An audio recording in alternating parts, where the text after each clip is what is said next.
Bonjour à tous, ça va bien? Heureux de vous retrouver. Cette semaine, on poursuit, comme Mireille l'a mentionné, dans la lettre aux Romains. Alors, si vous avez manqué le début de la lettre aux Romains, je vous invite à prendre le temps d'aller écouter les messages précédents. C'est vraiment une lettre extraordinaire qui se tient d'un bout à l'autre, du début à la fin. Donc, il faut comprendre comment Paul développe son argument. La semaine dernière, on a vu un très, très beau passage, un des plus connus peut-être de la lettre aux Romains, Romains 3, 23, 24, « Car tous ont péché et sont privés de la gloire de Dieu, et ils sont gratuitement justifiés par sa grâce, par le moyen de la rédemption qui est en Jésus-Christ. » Tout est là, l'Évangile est présent, la grâce, l'amour de Dieu, l'espérance pour nous. C'est vraiment un passage extraordinaire. Comme ça a été évoqué tout à l'heure, certains d'entre vous vous rappelez peut-être de mon image un peu choquante que j'ai utilisée. Bien, à quelque part, ça définit ou ça décrit, il me semble, notre état devant Dieu, notre justice à nous, si on essayait de se justifier devant Dieu, de se présenter devant lui et de dire « Regarde Dieu, je suis vraiment, vraiment sur la coche, je mérite ton amour, je mérite ta présence. » Je pense que l'ensemble de nos œuvres, avec toutes nos fautes, tous nos péchés, ressemblerait pas mal plus à mon image du bol de toilette la semaine dernière. J'espère que ça vous a marqué, c'est le but, c'est vraiment le but. Et ce que Paul fait ce matin dans Romains 4, il répond à une question importante parce que ça va si moi je regarde à ma vie, puis si je ne me vois pas comme quelqu'un de spirituel, extraordinairement, quelqu'un de grand, tout ça, ça va, c'est correct, on me dit je ne suis pas juste, j'ai besoin de Dieu, j'ai besoin de la grâce, mais on connaît tous des gens qui nous impressionnent. Des gens qui ont marqué, des gens, tu te dis, oui, mais cette personne-là, s'il y avait quelqu'un là, qui mérite quelque chose de la part de Dieu, Paul va répondre à ça avec des héros de la foi, en parlant d'Abraham, père de la nation juive, mais dans la foi, père de tous les croyants, comme on va le voir ensemble ce matin. Qu'en est-il d'Abraham, qui était un homme quand même extraordinaire? David qui a combattu pour protéger le peuple de Dieu. David qui a écrit beaucoup de psaumes, des prières extraordinaires. La Bible se démarque, entre autres, par les écrits de David, parce qu'il nous parle d'une intimité avec Dieu, d'une humilité devant Dieu, d'une exaltation de la personne de Dieu. Mais qu'en est-il de personnages comme Abraham, comme David? Est-ce que ceux-là ne mériteraient pas, à quelque part, la reconnaissance de la part de Dieu parce qu'ils sont extraordinaires? Mais ce qu'on disait la semaine dernière, c'est que la somme de nos bonnes œuvres, devant la sainteté, la perfection de Dieu, nous prive en fait de la gloire de Dieu. Et il en va de même pour Abraham et pour David. Dans le domaine de la foi, il n'y a pas beaucoup de personnes qui dépassent des personnages comme Abraham et David. Abraham qui a tout abandonné pour suivre Dieu, David qui a fait des choses incroyables. Et Paul répond à la question, qu'en est-il de ces grands de la foi? Est-ce qu'ils avaient besoin de la grâce aussi? Et le chapitre était un peu long à lire, donc Danny va venir nous lire à partir du verset 13. Je vais vous raconter un peu plus ce qui précède et on va lire ensemble le verset 13, on va dans la prière. Seigneur notre Dieu, on vient dans ta présence ce matin, tu as un message pour nous, personnellement, en fait tu le dis comme ça dans Romains, mais nous. Et Seigneur, on veut le recevoir comme ça ce matin. Je te prie de venir parler à nos cœurs. Je te prie de faire taire nos esprits agités, nos soucis de la semaine, nos préoccupations de la journée qui vient. Seigneur, viens nous rendre disponibles à recevoir le message de ta parole. Je te prie que ce message dépasse tout ce que moi je peux communiquer, tout ce qui est même écrit là, que ça vienne prendre vie, Seigneur, en nous par ton Esprit Saint. Viens agir puissamment. Je crois et ta parole affirme que nous avons besoin de ce message-là, ce matin, Seigneur. Viens parler à nos cœurs, c'est en Jésus-Christ qu'on te le demande. Amen.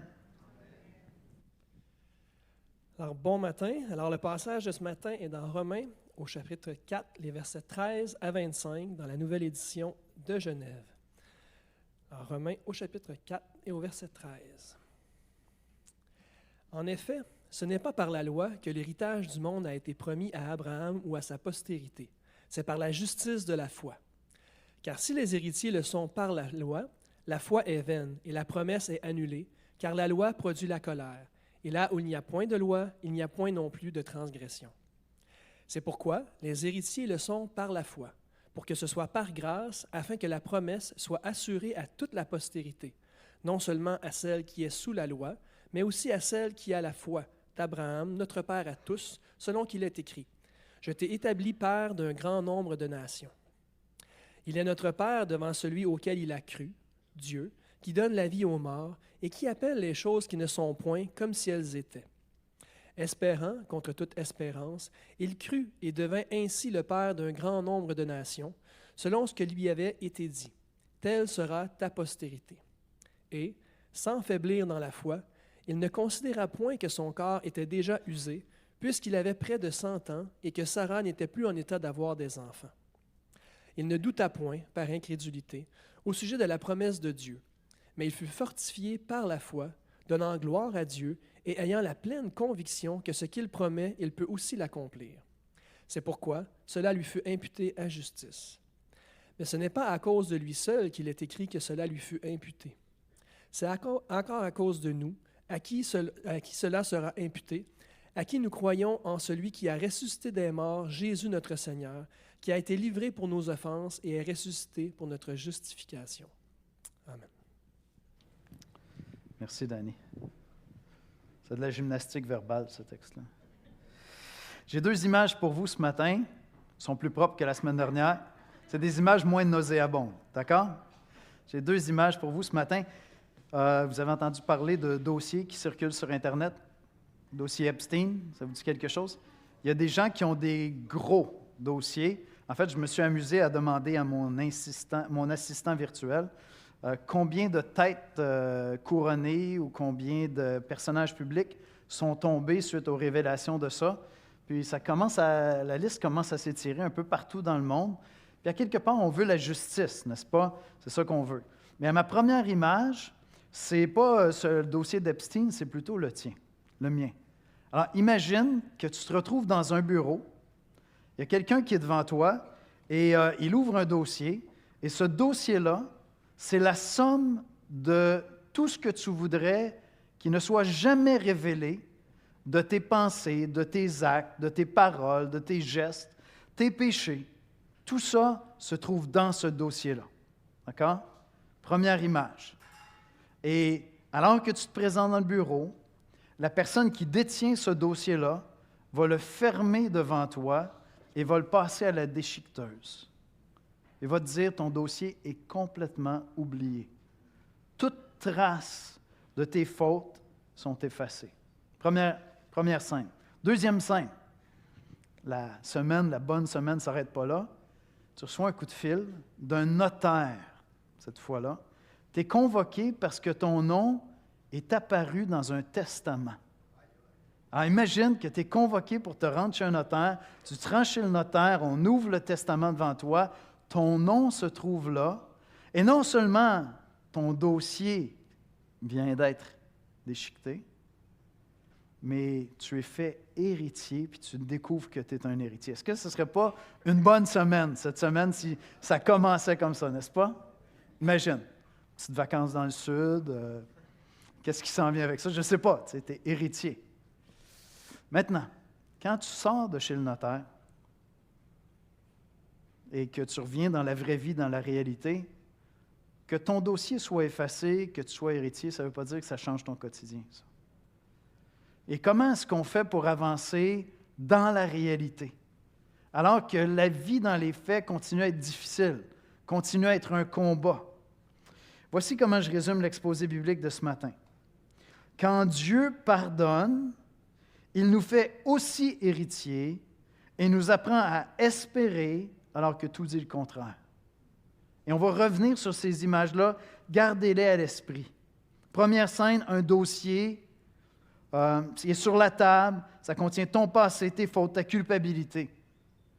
Et Paul va dire quelque chose. Avant d'aller plus loin, écoute ce que David est en train de dire dans ce passage, donc dans la section des versets 1 à 13. David va dire « Heureux celui à qui Dieu ne tient plus son péché contre lui. » Dieu ne retient plus son péché contre lui. Si je te disais que la foi chrétienne commence parfois non pas par une victoire, mais par un soulagement. La vie chrétienne ne commence pas par une victoire, mais par une décharge. Tu es déchargé. Et c'est ce qu'on va voir ensemble ce matin. Premier élément que je vais souligner dans le texte, heureux le pécheur. Dieu ne tient plus ton passé contre toi. C'est saisissant parce que Paul, après nous avoir dit que tous les êtres humains sont pécheurs, Romains 1, après nous avoir dit non seulement tous les êtres humains, mais les religieux font partie de ça aussi, ceux qui prétendent connaître Dieu. Hein? Romains 2, Romains 3. Il nous expose le fait qu'on est tous privés de la gloire de Dieu, chacun d'entre nous. Puis ensuite, il dit, mais qu'en est-il des héros de la foi? Est-ce qu'eux ne se qualifiaient pas? Bien, David va dire ceci au verset 7. C'est Paul qui nous rapporte ces propos. « Heureux sont ceux dont les iniquités sont pardonnées et dont les péchés sont couverts. » Il y a un bonheur réel à savoir dans toute conscience devant Dieu que tes fautes sont pardonnées, que ton dossier est classé. Heureux ceux dont les iniquités, les péchés sont pardonnés. Verset 8, « Heureux l'homme, la femme, à qui le Seigneur n'impute pas son péché. » Et ça veut dire tout simplement que Dieu ne tient plus compte de tes fautes. Il les garde plus contre toi. Tu sais, quand tu as heurté quelqu'un sérieusement, tu sens dans la relation lorsque la personne a vraiment passé par-dessus. Des fois, on blesse, on exprime qu'on est désolé, on demande pardon, on s'excuse, peu importe. Puis là, tu vois que la personne souffre encore. Tu sais, il y a comme un regard, il y a quelque chose qui est peut-être méfiant dans le regard, il y a peut-être, je ne sais pas si j'ai le goût de m'exposer encore une fois. Et souvent, dans un rapport humain, ça n'arrive pas toujours, mais souvent, tu vas sentir le moment où, OK, la personne a décidé qu'elle passait à autre chose. On continue la rencontre, on termine la rencontre, puis lorsqu'on se laisse, on se dit, wow, on est en paix, c'est une grâce incroyable. Vous savez, vous connaissez ce sentiment-là? C'est vraiment extraordinaire. Ici, David est en train de dire, « Heureux celui à qui le Seigneur n'impute pas son péché. » Dieu dit, « Je ne retiendrai pas ça contre toi, j'ai mis ça de côté. » Tout simplement. Il ne te condamne pas, il ne te demande pas de payer ta dette. Oui, c'est correct, mais. Ça va, mais. Non, il n'y a plus de mais. Il n'y a plus de mais. On est vraiment cool, tu es vraiment pardonné complètement parce que Jésus a porté ton péché. Dieu t'accueille comme pardonné quand tu mets ta foi en lui. Et certains d'entre vous, vous vous dites, mais Yannick, c'est l'Évangile, je sais, je connais ça, j'ai été baptisé, je connais tout ça. Et pourtant, Paul est en train de prêcher l'Évangile à l'Église de Rome.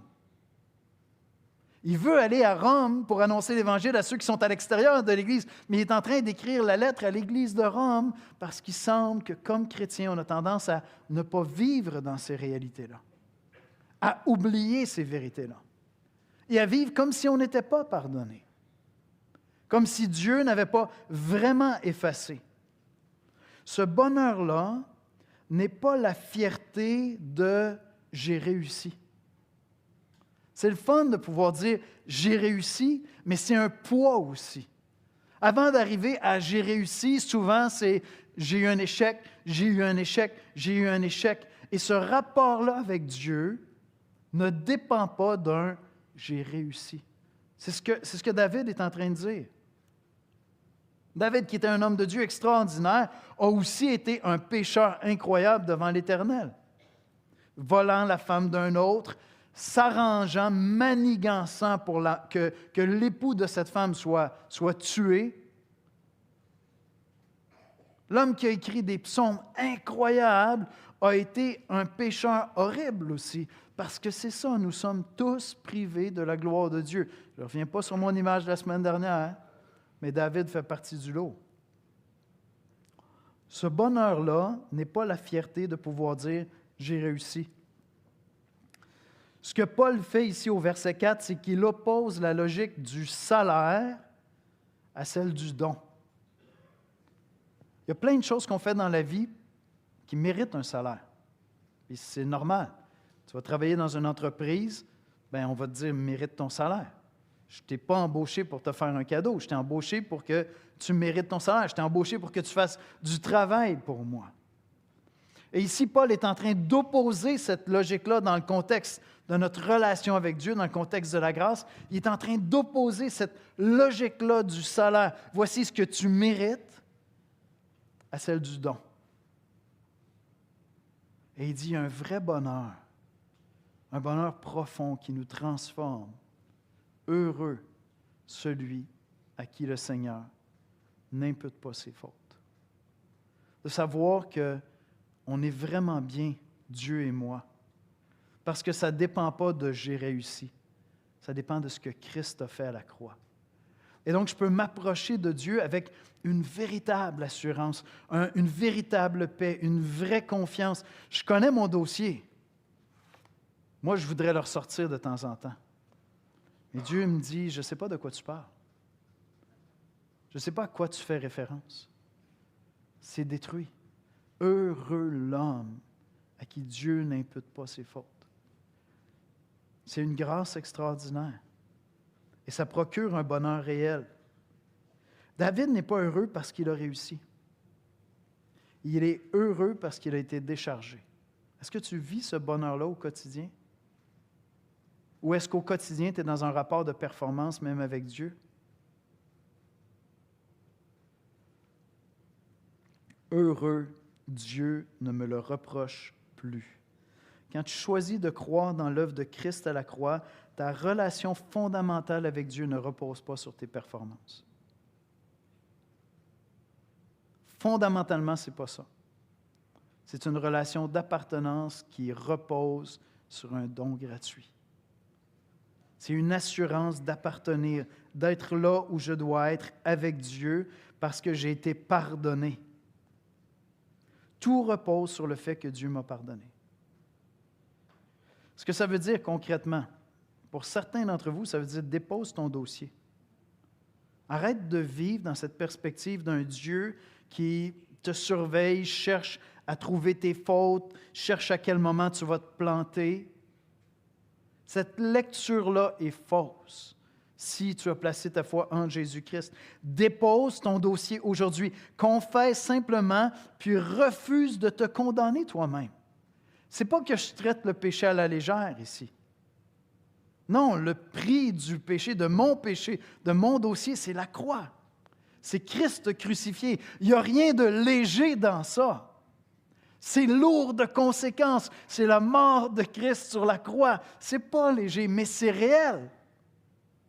Et certains d'entre vous, vous ne vivez pas comme si votre dossier avait été passé à la déchiqueteuse. Vous ne vivez pas sous la grâce. Vous prêchez l'Évangile, mais vous ne vivez pas sous la grâce.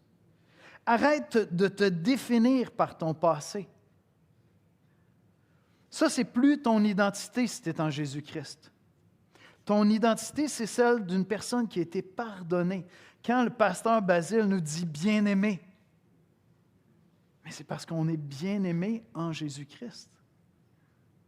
C'est vrai. Ce n'est pas une figure de langage. Nous sommes bien-aimés. Vie sans dossier contre les autres. Ça implique ça aussi. Ça implique ça aussi. Si Dieu t'a fait grâce, si Dieu ne retient plus ton péché contre toi, cesse de ressortir les fautes des autres et choisis de faire un pas concret de pardon, de réconciliation. Peut-être que c'est ça pour toi, classer le dossier cette semaine. Tu veux bien de la grâce de Dieu pour toi, mais tu tiens des dossiers. Oh, il y a des noms sur ces dossiers-là. Tu en as 3-4 dans ta filière. Là. Et ils s'épaississent avec le temps. Parce que tu ne vis pas la lumière de la grâce. Ce que Dieu a fait pour toi, fais-le pour ton prochain. Alors, premièrement, ce que je vois dans ce passage-là, heureux le pécheur, Dieu ne tient plus ton passé contre toi. Heureux l'homme. C'est vrai pour David, c'est vrai pour les plus grands de la foi, c'est vrai pour toi et moi. C'est magnifique. Dieu ne fait pas que retirer ce poids-là. Là, il va aller plus loin encore. Vous allez voir, le texte est extraordinaire pour nous porter dans la foi, pour nous engager dans la vie chrétienne. L'Évangile englobe vraiment toute la vie chrétienne. Ça nous porte à tous les jours, pas simplement pour se préparer au baptême. Non, à tous les jours, je peux aller me ressourcer dans l'Évangile. Vous allez voir, c'est vraiment magnifique. Il te donne une direction. Le passage nous montre non seulement que Dieu pardonne à David, heureux celui contre qui Dieu ne retient pas l'iniquité, mais il parle d'un héritage, il parle d'un avenir. Dieu nous donne un avenir, parce que Paul nous conduit maintenant vers Abraham. Et Abraham, c'est autre chose, c'est une autre perspective complètement. C'est une expression incroyable qui est là. Il parle de l'héritage du monde qui a été réservé à Abraham et à sa postérité. Le rapport de foi entre David et Dieu, c'est celui du pardon. C'est l'illustration que Paul veut nous donner ici. Le rapport de foi entre Abraham et Dieu, c'est celui de l'héritage, c'est celui de la promesse. Et c'est très, très beau. C'est la beauté de l'Évangile. L'Évangile ne permet pas seulement que Dieu ferme ton dossier. Dieu ne fait pas que classer ton passé ou même tes fautes à venir. Non, il te donne un avenir. Il te donne un héritage. D'où mes deux illustrations, celle du dossier et du testament. Non seulement ton dossier est classé, mais ton nom est écrit dans le testament. Et tu es convoqué pour découvrir cet héritage-là. Heureux l'héritier, Dieu te promet l'héritage du monde. Ça m'a frappé. Je ne sais pas, ça fait combien de fois que je lis la lettre aux Romains en 30 quelques années de vie chrétienne. Ça fait je ne sais pas combien de fois que j'étudie cette lettre-là. J'ai eu un cours de théologie juste sur cette lettre-là. La parole est tellement riche, j'ai été frappé.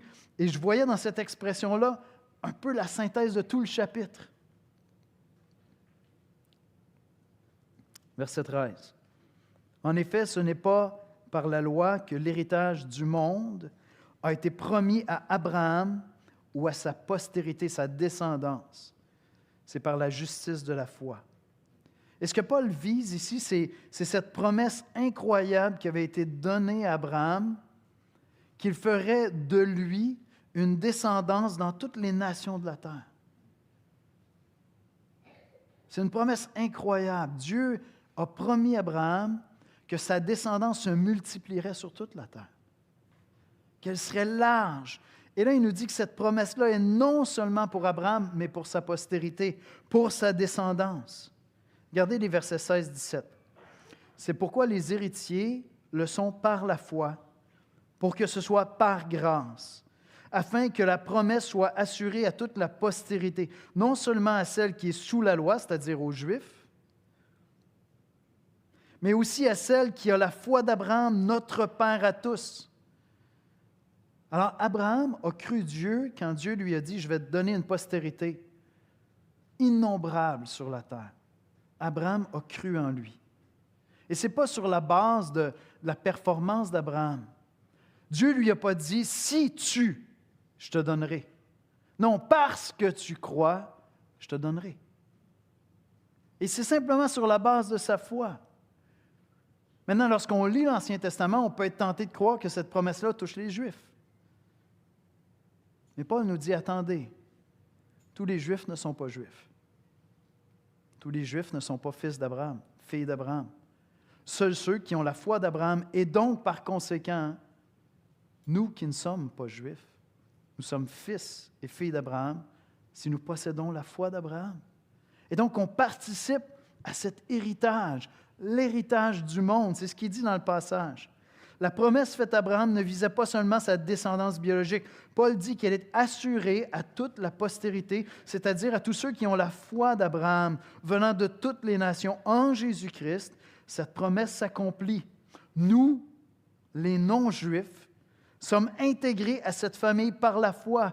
Et Dieu fait de nous des héritiers. En fait, dans Éphésiens, il va nous dire des co-héritiers avec Christ. Ce n'est pas dans n'importe quel testament que ton nom a été écrit. Ce n'est pas un notaire humain qui te dit « Ouais, il y a quelqu'un que tu as rencontré dans ta vie puis il t'a laissé un petit 10 000. » là. Non, ce n'est pas ça, c'est pas de ça qu'on parle. On est en train de parler de la nouvelle alliance. Et ton nom est inscrit dans le testament de Jésus-Christ. Tu es co-héritier avec Christ. C'est ça que Paul dit. Par la foi. C'est incroyable. En Jésus-Christ, cette promesse s'accomplit encore plus loin que simplement le peuple juif. Nous ne sommes pas seulement dans la famille, nous devenons co-héritiers avec Christ. Tout ce que le Père donne au Fils, il le partage avec ceux qui sont unis au Fils par la foi. Je suis fils de Dieu et accueilli dans la maison de Dieu. Tu es fille de Dieu et accueilli dans la maison de Dieu, comme Dieu le Fils fait partie de la famille de Dieu. Jésus dit, je prie pour eux afin qu'ils soient un comme nous sommes un et qu'ils soient un avec nous. On devient littéralement co-héritier avec Christ. Et Dieu nous a donné son esprit afin que déjà, dans notre cœur, lorsqu'on va dans la prière, ma prière, c'est quoi? C'est Père, Papa. Avec cette conviction profonde que je suis accueilli, pas parce que j'imagine un Dieu qui me conviendrait, pas parce que je réduis Dieu ou je le définis comme ça me plairait. Non, non, je connais le Dieu saint, je connais le Dieu 3 fois saint. Je connais le prix de cette grâce qui est la croix, Jésus qui meurt sur la croix. Je suis conscient de ça, je suis lucide, je connais le prix qui a été payé. Et à cause de cela, quand je viens dans la prière, j'ai cette douce et ferme assurance que je suis accueilli dans la présence de mon Père céleste. Je fais partie de la famille. Et comme Jésus priait Père, moi je peux prier Père. Jésus dit littéralement à ses disciples, vous allez prier comme j'ai prié. Parce que Jésus est oui mon Dieu, Dieu le Fils, oui mon Seigneur, mais il est aussi mon frère. Il est aussi mon frère. C'est ce qu'il déclare à ses disciples. Jésus, par cette promesse, accomplit infiniment plus que ce qu'Abraham aurait jamais pu imaginer. Et déjà, on a son esprit comme un avant-goût, comme une garantie de cet héritage. Il nous fait goûter à la vie du royaume lorsqu'il nous attache à une église. J'intègre l'Église universelle, mais ça se concrétise lorsque je me joins à une assemblée. Et oui, les églises ne sont pas parfaites. Les églises sont loin d'être parfaites. On a tous des péchés avec lesquels on lutte et on se heurte et on se blesse. Mais quelle grâce de faire partie d'une assemblée, d'être accueilli par des gens qui connaissent la grâce de Jésus-Christ et qui disent, viens, on va pleurer ensemble, viens, on va prier ensemble, viens, je vais marcher avec toi, je veux te rappeler l'Évangile, je veux te rappeler que le Père t'aime, je veux te rappeler la grâce, viens, on est ensemble, on va traverser ça ensemble. Et je peux vivre ça à peu près partout sur la terre, partout où il y a des églises. C'est incroyable, c'est merveilleux. Déjà, je profite de cet héritage qui m'est donné et j'attends, bien sûr, le retour de Christ. J'attends ce jour où le péché va être exclu même de toutes ces relations. Ah là, l'Église va être parfaite. Là, on ne se blessera plus, il n'y aura plus de heurts, il n'y aura plus d'offenses. J'attends ça, je languis après ça. Maranatha, reviens Jésus. J'ai hâte d'être libéré de moi-même encore plus. Mais déjà, j'ai l'Esprit Saint qui habite en moi. Et déjà, je participe à cet héritage. Lorsque je vais dans la prière, mon rapport à Dieu n'est pas un rapport avec un Dieu en colère contre moi, distant, froid, éloigné. Non, je le connais intimement parce que c'est le Père de mon Seigneur Jésus. C'est maintenant mon Père parce que mon Seigneur Jésus est aussi mon frère.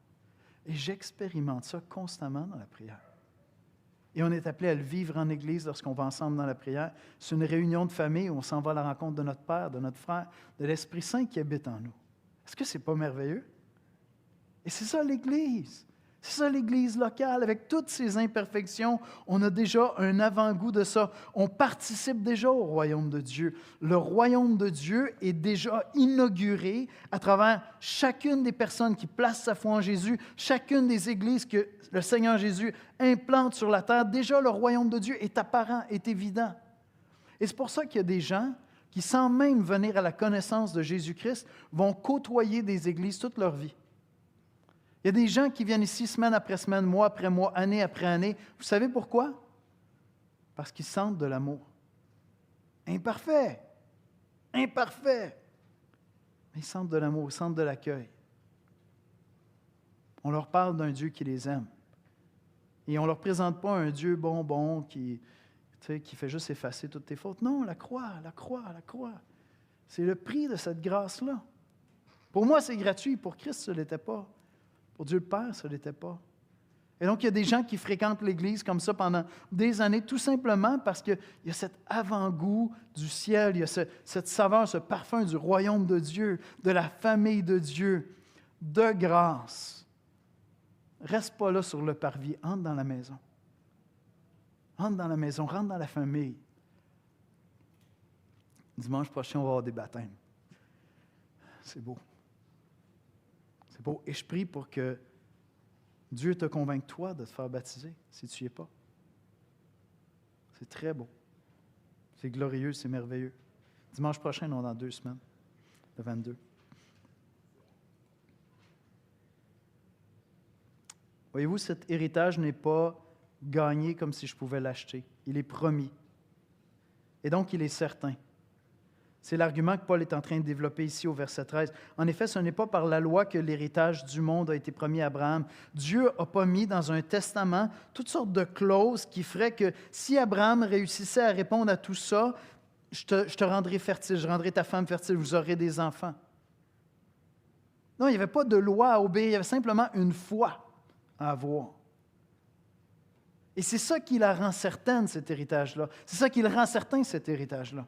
C'est le fait qu'il nous est donné simplement par grâce. Je n'ai qu'à y adhérer par la foi. Je n'ai pas à performer. Ce n'est pas un testament qu'on ouvre devant toi et qu'on dit, écoute, il y a un héritage extraordinaire à t'offrir. Maintenant, il y a des conditions. Si tu réponds à ces conditions, tu auras droit à cet héritage-là. Ce n'est pas ça.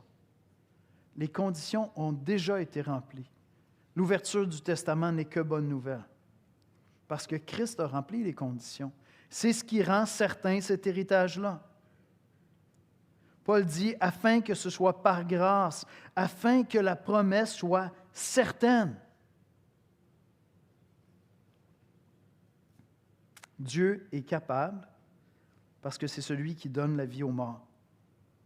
Je sais qu'il va tenir toutes ses promesses parce que c'est celui qui a ressuscité Jésus-Christ d'entre les morts. Et Abraham, qui ne connaissait pas Christ comme on le connaît, croyait que Dieu pouvait ressusciter son fils Isaac s'il avait été mis à mort. Verset 17, « Je t'ai établi père d'un grand nombre de nations. Il est notre Père devant celui auquel il a cru, Dieu qui donne la vie aux morts et qui appelle les choses qui ne sont point comme si elles étaient. » Si Dieu dit, si Dieu te donne une promesse, c'est comme si c'était déjà fait. Vous avez déjà entendu cette expression-là? C'est comme si c'était déjà fait. Quand Dieu promet, c'est comme si c'était déjà fait. Parce que Dieu est celui qui a créé l'univers par la parole. Dieu est celui qui a sauvé les pécheurs par sa parole, incarné, devenu homme, mort sur la croix, ressuscité d'entre les morts. Ce que Dieu déclare, il a la puissance de l'accomplir. Si Dieu te le promet, c'est comme si c'était déjà fait. Amen? C'est comme si c'était déjà fait. Heureux, Dieu ne me donne pas juste un pardon, il me donne un avenir. Alors, vis comme un héritier. Ne vis pas comme un mendiant. Plusieurs d'entre vous, vous vivez la vie chrétienne comme si vous étiez des mendiants. Cette semaine, remplace une plainte ou une peur par une prière de confiance.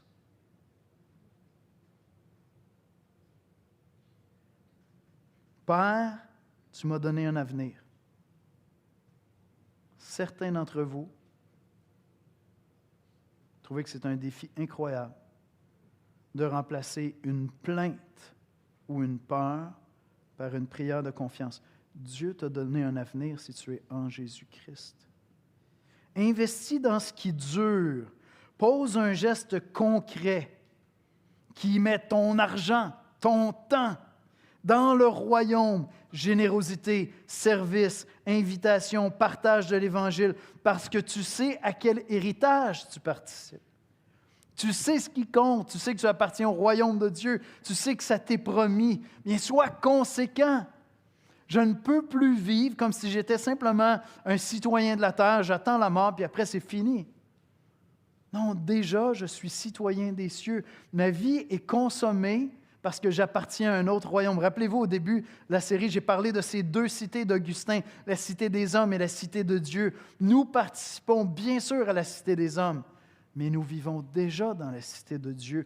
Agis comme tel, tu n'es pas un mendiant. Tu es riche d'être co-héritier avec Jésus-Christ. Traite l'Église comme ta vraie famille. Je ne suis pas en train de te dire de renier ta famille naturelle. Ce que je te dis, c'est que tu trouves dans l'Église une grâce. Rapproche-toi de quelqu'un, un appel, un repas, une prière avec un frère, avec une sœur, parce que l'héritage promis commence déjà dans l'Église. Et l'Église est belle. L'Église est belle. Je l'ai souvent dit à l'Assemblée. S'il y a quelqu'un qui devrait trouver que l'Église est laide, c'est peut-être moi, parce que je connais beaucoup de choses depuis 30 ans. Puis pourtant, je la trouve magnifique, l'Église. Parce que je ne la regarde pas à travers nos faiblesses, mes faiblesses. Je la regarde à travers l'œuvre de Christ. C'est beau ce qu'il est en train de faire. Malgré les désastres, malgré les pleurs, malgré les larmes. Alors, imagine que ton dossier a été classé complètement. Imagine que tu es convoqué chez un notaire, puis ton nom est là dans un testament. Quand tu sors de chez le notaire, il faut que tu continues à vivre dans la réalité. Parce qu'on attend le retour de Christ et la réalité n'est pas toujours facile. Et ça m'amène à mon troisième dernier point. Heureux celui qui espère quand tout dit le contraire. Voyez-vous, Abraham et Sarah étaient très âgés, Sarah était stérile. Humainement, leur histoire de postérité s'arrêtait là. Humainement, il n'y avait pas de suite à ça. Il n'y avait pas de descendance. Pourtant, Dieu promet à Abraham une postérité innombrable et lui demande de croire, non pas dans ses capacités. Il dit, je comprends Abraham, faites-en pas, je le sais, vous n'êtes plus capable. Vous n'êtes plus capable. Je sais. Mais je ne te demande pas de croire dans tes capacités, mais dans la puissance et la fidélité de Dieu. Si Dieu promet, la chose est comme réalisée, qui tient sa parole même quand tout porte à croire le contraire. Abraham, croire quand tout porte à croire le contraire. C'est dit comme ça dans la sommaire, j'ai aimé la formule. Alors que tout portait au contraire, il eut confiance, plein d'espérance.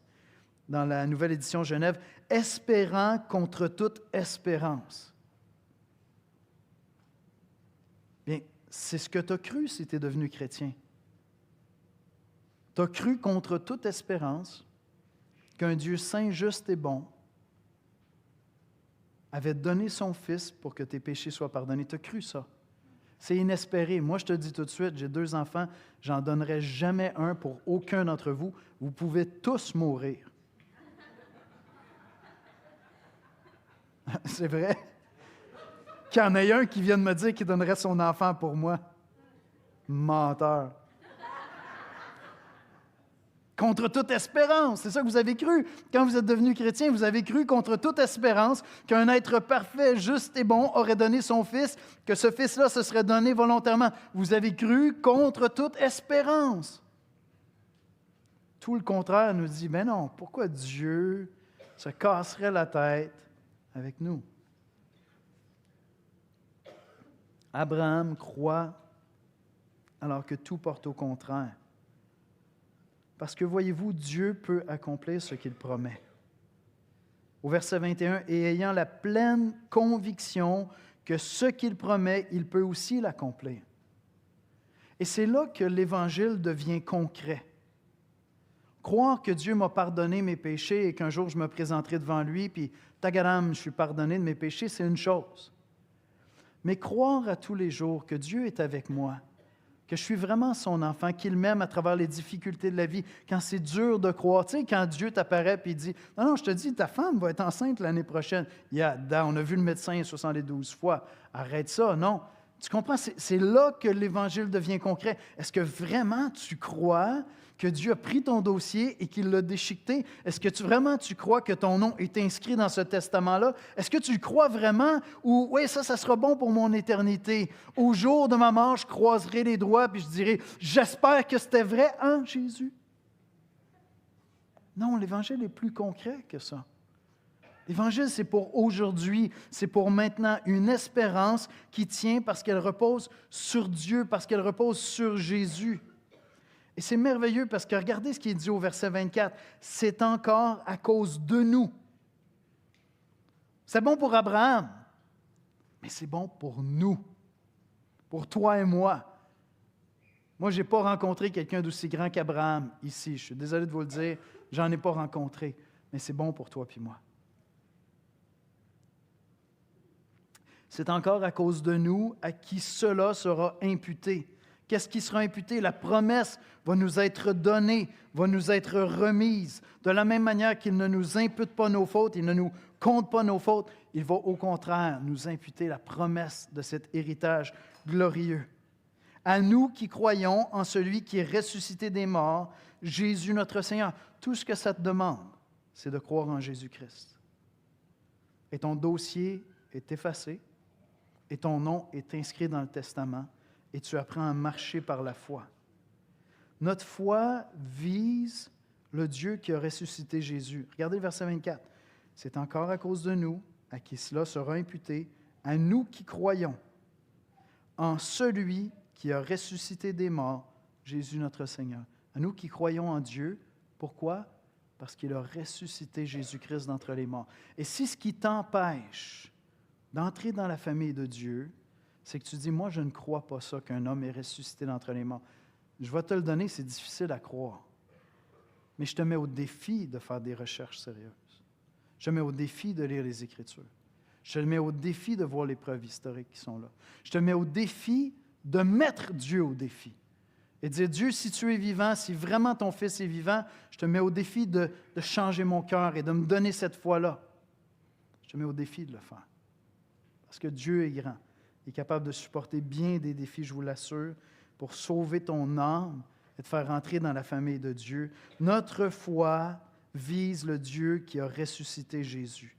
Jésus, livré et ressuscité, devient le socle, la base de notre foi au quotidien pour ne pas vivre des vies misérables comme chrétiens, comme des mendiants spirituels, comme des gens qui ont honte de ce qu'ils sont, comme des gens qui ne sentent pas qu'ils font partie de la famille de Dieu. Au contraire, la mort et la résurrection de Jésus devient la base de notre foi. Jésus qui a été livré pour nos offenses et ressuscité pour notre justification. Écoutez la douceur de cette phrase, à cause de nous. À cause de nous, pas seulement Abraham. L'histoire d'Abraham, ce n'est pas seulement un récit ancien. Non, Dieu a écrit ces mots pour que nous sachions où poser notre foi au quotidien. Paul ne nous demande pas d'admirer Abraham de loin. Il nous dit au contraire, entrez dans la même logique de grâce. Alors qu'Abraham a quitté cette terre où il était et qu'il a décidé de suivre Dieu, alors qu'Abraham a décidé d'avancer avec Isaac, alors qu'Abraham a décidé de simplement faire confiance à Dieu, Dieu m'appelle à faire la même chose, moi, aujourd'hui, entrer dans la même logique de grâce. Je crois que Dieu m'a couvert de sa grâce et donc je vais marcher comme un co-héritier de Christ, comme quelqu'un qui appartient au royaume de Dieu. Ce qui a été vrai pour lui devient vrai pour nous. Dieu accueille et déclare juste ceux qui croient. Remarquez où Paul dirige notre regard. À nous qui croyons en celui qui a ressuscité Jésus, notre foi ne repose pas sur une force intérieure. Je ne te demande pas de croire en toi ce matin. Non, je te demande de croire en celui qui a ressuscité Jésus d'entre les morts. C'est magnifique. Notre espérance a un nom, elle a un événement, c'est Jésus-Christ, mort sur la croix, ressuscité d'entre les morts. C'est ça notre espérance. C'est incroyable. Et ce verset est une invitation. Si Dieu a pu ressusciter Jésus, il peut te porter dans ta vie au quotidien. Tu peux marcher par la foi vraiment. Ta foi n'est pas une illusion, elle repose sur la puissance de Dieu qui a ressuscité Jésus-Christ d'entre les morts. Paul dit en substance ce que Dieu a fait pour Abraham en lui donnant une promesse impossible. Il l'a fait encore plus clairement en ressuscitant Jésus d'entre les morts. Si Abraham a pu croire, à plus forte raison, on peut croire. Amen? Parce qu'on connaît l'histoire. On connaît comment Dieu réalise cette promesse donnée à Abraham, que de toutes les nations de la terre, il ferait sa descendance. Lorsque Jésus est venu, il est mort, il est ressuscité, l'Église a commencé à annoncer l'Évangile. Et les gens se sont convertis par milliers, puis par millions, depuis 2000 ans. Rien ne peut arrêter la progression de l'Évangile. Parce que c'est la puissance de Dieu, nous dit l'apôtre Paul. Et Paul resserre aussitôt cette déclaration incroyable en 2 battements de cœur. Il dit « Livré pour nos offenses, ressuscité pour notre justification. » C'est beau. Livré pour nos offenses, ressuscité pour notre justification. La vie chrétienne se commence et se poursuit de la même manière par la foi. On entre dans le salut en s'appuyant sur Jésus-Christ par la foi, livré pour nos offenses, ressuscité pour notre justification. Et ensuite, on apprend à marcher jour après jour en prenant appui sur ce même fondement qu'est l'Évangile. Je n'ai pas besoin d'aller ailleurs. Je reviens à la grâce tous les jours. Je me rappelle de mon identité en lui et j'apprends à marcher par la foi. David a vécu avec la profonde conviction que son passé était derrière lui, était pardonné. Abraham s'est engagé dans son avenir par la foi entièrement. Je demandais à l'équipe de louange de venir me rejoindre à l'avant. La question cette semaine est très, très simple. Dieu t'appelle-t-il à marcher par la foi cette semaine? Est-ce que tu dois passer d'un invité à la table, d'un invité à l'Église, à un co-héritier avec Christ? Peut-être que c'est ça. Je reviens à mes 3 images, mais mes 2 images, c'est-à-dire. La première, c'est le dossier. Peut-être que ce matin, là où Dieu te parle, ce qui t'interpelle le plus, c'est ton passé. Tu es quelqu'un qui vit dans la honte de ce que tu es parce que. Des fautes, des regrets, des péchés, des paroles, des choix, des habitudes, des dépendances, et tu traînes ça comme un dossier intérieur. Tu n'as pas besoin que personne te tape sur la tête, tu le fais constamment toi-même. Écoute David, heureux l'homme à qui le Seigneur ne tient plus son péché contre lui. C'est ça l'Évangile. C'est incroyable. Dieu ne te dit pas « améliore-toi et on verra ». C'est pas ça qu'il dit. Il dit « non, je t'accueille, je te décharge complètement. Et ensuite, je vais t'instruire dans mes voies. » Et ça change tout. Ça change tout. J'appartiens et ensuite je grandis. Ça change tout. La deuxième scène, le testament. Dieu ne fait pas que fermer ton dossier. Il ouvre un testament. Il ne te laisse pas au point mort. Certains d'entre vous, vous marchez dans la vie chrétienne au point mort. Vous attendez la fin pour vous présenter devant Dieu en vous disant « ça ira mieux ». Non, ça ira mieux maintenant. Maintenant, parce que ton nom est dans le testament. Et tu as la preuve que ton nom est dans le testament parce que tu as reçu l'Esprit Saint. Et l'Esprit Saint te dit de t'approcher de ton Père avec tes fardeaux, avec tes lourdeurs, avec tes plaintes, de venir dans sa présence, les déposer à ses pieds, confiant qu'à travers les épreuves de la vie, à travers les difficultés, il est là avec toi. Et l'Église est là pour toi, pour t'aider à vivre cette vérité-là. On est là les uns pour les autres, précisément pour cette raison-là. Tu n'as plus à vivre comme un mendiant spirituel, quelqu'un qui vient quêter à Dieu une faveur cette semaine dans une vie misérable que tu détestes. Tu n'as pas à vivre comme ça, même si la vie est difficile. Tu comprends? Ça ne veut pas dire que tu n'auras pas l'annonce d'un cancer cette semaine. Ce n'est pas ça que je suis en train de dire. Je suis en train de dire que tu peux avoir la certitude que Dieu est avec toi, que l'Église est avec toi, que son Esprit est avec toi, que tu fais partie de la famille, qu'il n'y a rien échappé parce qu'il a donné son Fils pour toi. Et tu peux marcher par la foi, tu peux entrer par la foi dans cette vérité-là, vivre comme un co-héritier de Christ. Et peut-être que c'est ça qui manque en fait. C'est que tu n'as pas appris à marcher par la foi. Tu as cru en Jésus pour le pardon de tes péchés, mais tu n'as pas appris au quotidien à revenir à ces vérités-là. Je vous dis, Paul n'est pas en train d'écrire cette lettre-là pour des non-chrétiens. Il veut se rendre à Rome pour annoncer l'Évangile à des non-chrétiens, mais cette lettre-là est écrite à l'Église. Et donc, Paul a la ferme conviction qu'il y a plein de chrétiens qui vivent avec un évangile qui leur a servi à se faire baptiser, qui leur donne de l'espoir au jour de leur mort, j'espère, Jésus. Mais ce n'est pas ça, l'Évangile. L'Évangile est tellement plus que ça. Certains d'entre vous, vous devez grandir parce que votre vie chrétienne est misérable, parce que vous ne vivez pas dans ces vérités-là. Et Dieu veut te bénir. Dieu veut te conduire à marcher par la foi. Est-ce que tu as besoin que Dieu ferme ton dossier? Peut-être. Est-ce que tu as besoin que Dieu ouvre tes yeux pour que tu vois ton avenir en Jésus-Christ? Est-ce que tu as besoin d'apprendre à espérer quand tout dit le contraire? Si le Seigneur te parle ce matin, on va aller dans la prière. Je vais prier pour nous et je t'invite à prier dans ton cœur. Seigneur, j'ai besoin que tu fermes mon dossier.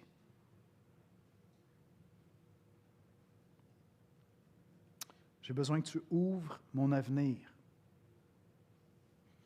J'ai besoin que tu me fasses tenir alors que tout dit le contraire. On va prier ensemble.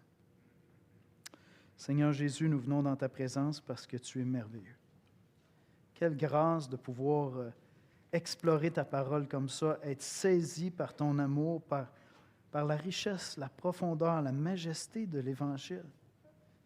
L'Évangile est tellement beau, tellement riche, Seigneur, et on vit souvent comme des mendiants spirituels, comme si on n'était pas vraiment tes enfants, comme si nous n'étions pas vraiment des héritiers d'Abraham.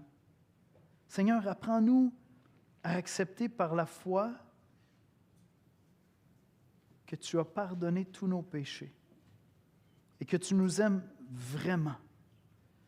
Apprends-nous à accepter par la foi que nous participons à cet héritage extraordinaire, que nous sommes de la postérité d'Abraham, qu'un avenir glorieux nous est réservé et que déjà on peut marcher par la foi. Seigneur, je te prie de parler à nos cœurs. On est tous à des endroits différents, mais ton esprit est puissant pour nous visiter et venir appliquer ta parole dans nos cœurs là où nous sommes. Oh, sois béni, Jésus. Sois béni, Jésus. Amen.